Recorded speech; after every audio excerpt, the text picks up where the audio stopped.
বন্ধুরা, আজ করব কাতলা মাছের পেটির পিস দিয়ে কচুর রেসিপি। এখানে কচুগুলোকে ভালো করে কেটে ধুয়ে কুচিয়ে নিয়েছি।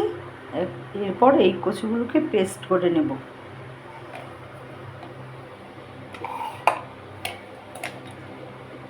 অল্প অল্প করে সব কচুগুলোকেই পেস্ট করে নেব। রান্না করার জন্য কড়াইতে তেল দিয়ে দিলাম।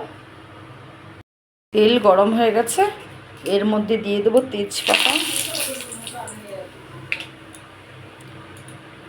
শুকনো লঙ্কা ফাটিয়ে দিলাম দুটো,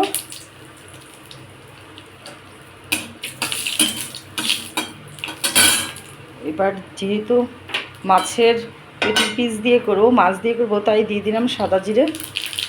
আর এটার যদি নিরামিষ কচু করতাম তাহলে কালো জিরে ফোড়ন দিতাম।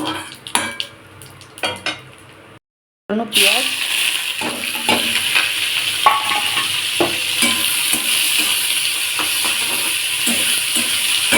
দেবো রসুন বাটা,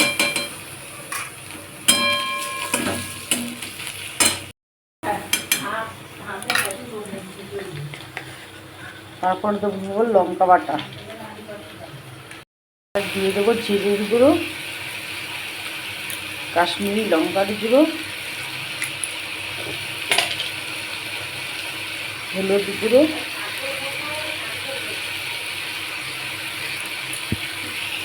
এবার মশলাটাকে ভালো করে কষিয়ে নেব। ভালো করে কষানো হয়ে গেছে, এবার দিয়ে দেব পেস্ট করা কচুটা। কচু বাটাটা দিয়ে দিলাম, পরিমাণ মতো নুন দিয়ে দিলাম,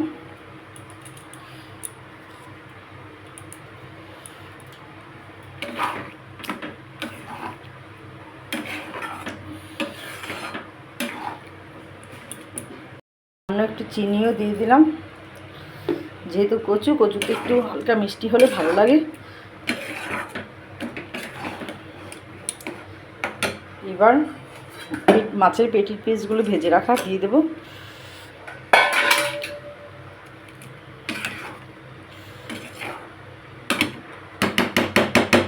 এবার অল্প আছে কচুটাকে ভালো করে ঢেকে দেব। একটু নিচ থেকে কড়াইতে লেগে যায়, তাই বারবার ঢাকনাটা উঁচু করে একটু নেড়ে দিতে হবে। ভালো করে নেড়ে দিতে হবে, আবারও ঢেকে দেব। কচু প্রায় রান্না হয়ে গেছে। দেখো কচু রান্না হয়ে গেছে, এবার নামিয়ে নেব।